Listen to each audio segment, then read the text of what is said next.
mansion. Welcome to the abandoned mansion, which is actually kind of getting harder to call it that because it's less abandoned now. It's actually had tons of attention, more attention in the last 6 months than it's had in over a decade. For those who don't know, I bought this house. It was being built about 20 years ago. They stopped building like 16 years ago, and then it sat vacant and was vandalized. Kids broke out all the windows. It used to have windows in it. And then we came in and bought it last year. We've replaced nearly all of the rotten stuff on it, and we're slowly putting it all back together. Most of this framing in here, all this framing was all the original framing. Actually, that's a new floor. We added another room right there. But a lot of this house is all the original framing, and we're leaving it just like that. But there are a few key things we are fixing up. Original stairs, still good as new, but pretty much that entire wall, all new wood, because it was all on the outside, all the windows are broken, and it rained on it for like a decade. Rotted all that wood on the outside. So we got new wood. Check out this new bedroom. Well, half old bedroom, half new bedroom. That was an exterior balcony. We brought it inside, put new flooring out there because the balcony was all rotten as well. Walls going up. Look at that sunset over there. Better look at it from here. So there is a open porch below it. All those boards are gonna be gone. There's gonna be a nice little porch down there. This is the bedroom. That used to be an upstairs balcony, and now you can see we are closing it in with a wall. There'll be another wall here with windows, and another wall right there. You will get to see that in this episode. I'm downstairs now. This is all spray foamed, and that was actually not done by me. That was done like 20 years ago. And it looks great. We're gonna leave it, but we did peel back some of it where we were like making sure there wasn't any rotten stuff. This is the porch. All new floor there on our porch. Looks great. You can tell where we actually came back a little bit, so the wall did in there. You can see where that is new. We cut it back to the good boards. Those are good. Left them alone. They're fine, not rotten. You can see we have those LVLs up there and then the big 2x12s. Use those big boards to span big gaps. This post will not actually be here when we're done, but use those to span big gaps. But some gaps are too big or carrying too much weight to use lumber. So you gotta use something a little stronger, which is what you saw us doing out here, getting ready. This is a big steel I-beam. You can probably guess why they call it an I-beam. But even an I-beam was not strong enough for what we were doing, according to an engineer. So the engineer gave us some recommendations, and he said we need to space out some little extra supports along the I-beam.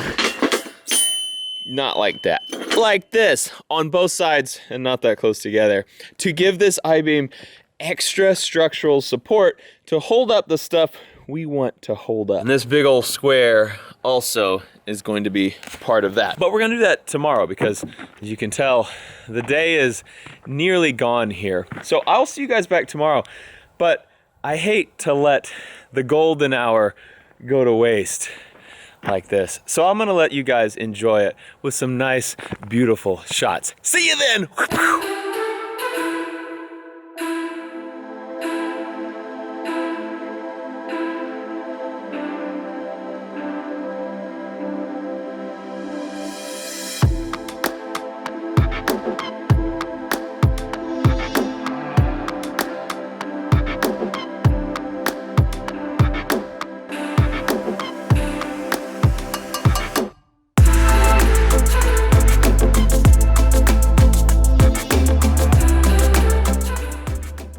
Hey, that was a pretty sunset, right? We're having problems already this morning. The Bobcat's overheating, so I'm gonna open it up and see if I can figure it out. So it has water in it. So let me find the radiator.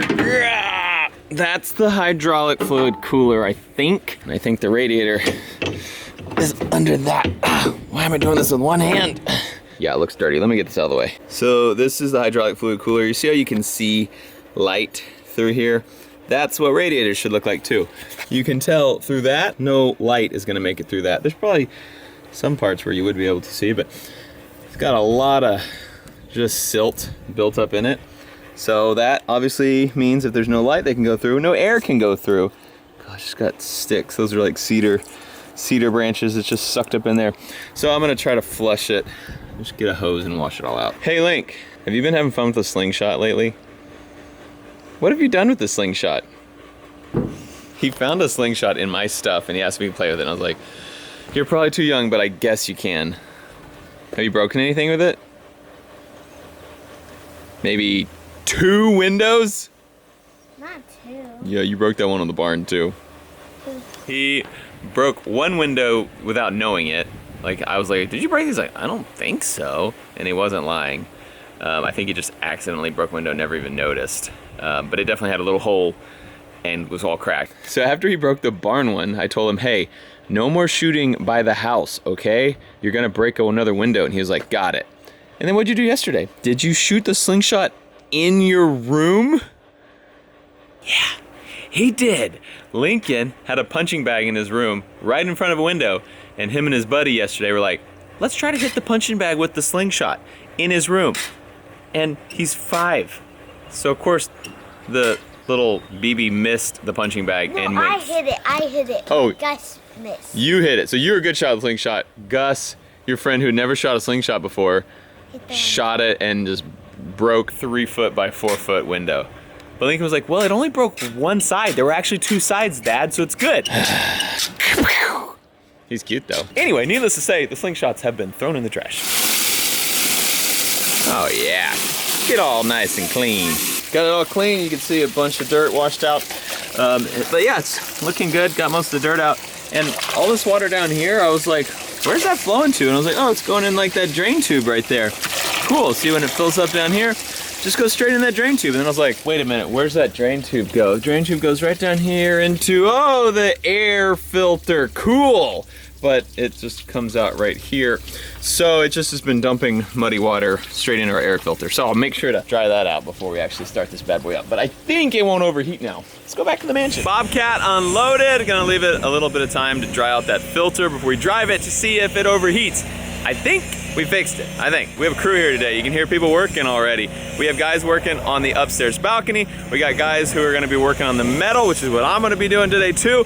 And so, because we have so many guys, it's expensive. So I'd like to thank our sponsor. And today, our sponsors are old buddy Raycon. I've been using Raycon earbuds for a long time, and I'm super happy to have them as part of the Renovation Ranch series. Inspired by underdogs with big dreams, Raycon aims to empower go-getters around the world by creating the next wave in wireless audio technology with its suite of true wireless earbuds and headphones. I like them because they're stylish, they have a great sound and a great price, and they're comfortable. I can work out here for hours without being annoyed by something in my ear. This is their newest model, the Everyday E25. 6 hours of playtime, seamless Bluetooth pairing, more bass, more compact design, and new colors. This is a compact carrying case, but it's more than just a case. It actually charges the earbuds and can charge them 4 times on a single charge of the case. Go to buyraycon.com/offtheranch for 15% off your order. Brought to you by Raycon. Raycon earbuds start at about half the price as other premium wireless audio brands, but they sound just as amazing as other top brands. Link in description below. Thank you, Raycon, for helping support the abandoned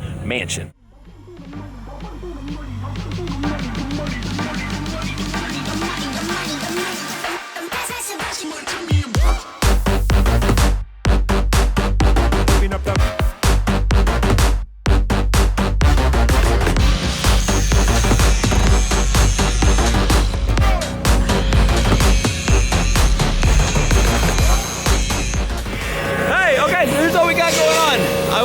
Grinding down angles on this I-beam here. The reason is we wanted to get a better weld. So when we make it an angle like this, we have a lot more surface area we have to fill with the metal weld.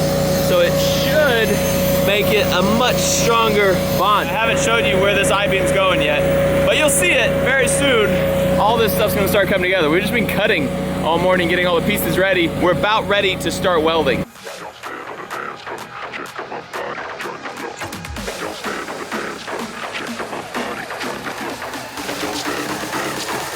My body, join the flow.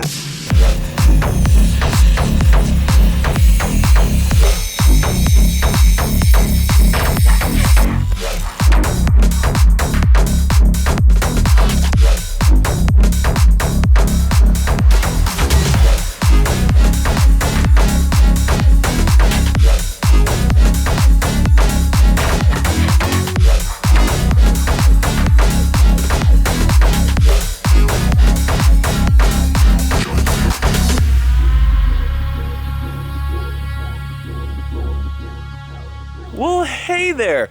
Good morning. So that was an I-beam that we were welding on, and I was just doing all the tack welds, and then someone who is certified as a structural welder will come back through, well, they did come back through, and do all the finishing welds. But basically the whole reason we were doing that on this I-beam is to make it stronger. Let me show you.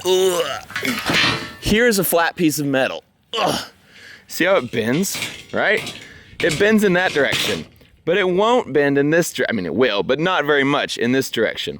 So what you do is get a piece of flat metal in that direction, and one in this direction, and one in this direction, and it kind of stops it from bending. And of course it still will bend, it's just greatly reduced. And then we come back through and put all of these, and then all the ones on the bottom as well as a big cap on the end to just add structural rigidity. I actually did not know that you would do that to an I-beam. I thought you just get a bigger I-beam, but we have to make sure this thing still fits in our wall because our wall is a certain width. So we have that all welded up, super nice, really strong.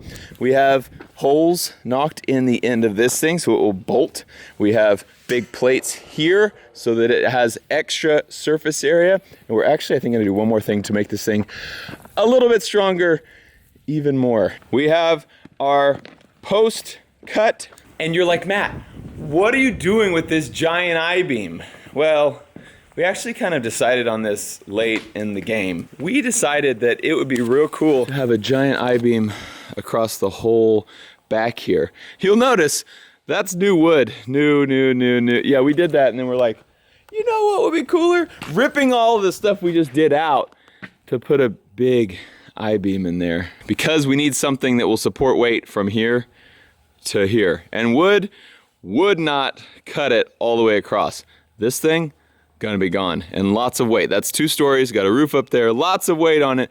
Needs something strong to span that gap. So today the plan is tear out this, replace it with metal, sink that thing into the concrete there and there, I-beam going all the way across, weld it all in, so that later we can come do some really cool stuff on this little back porch.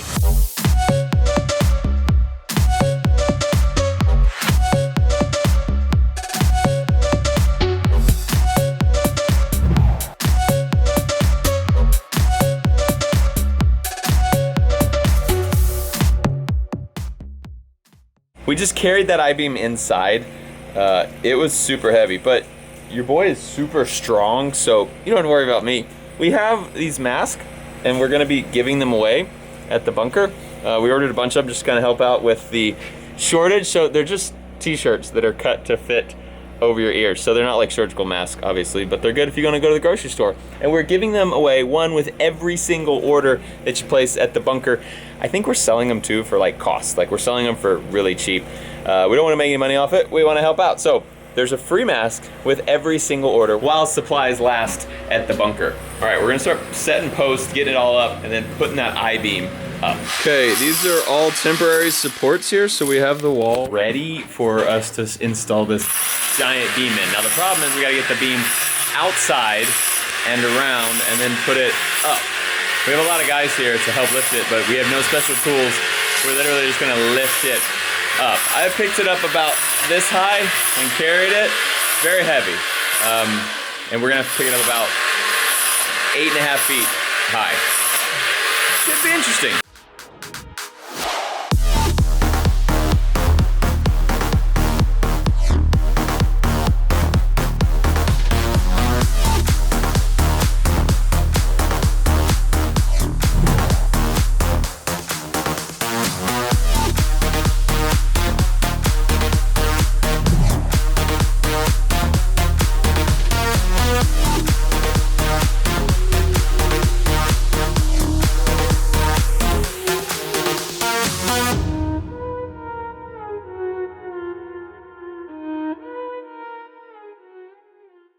Man, that was fun.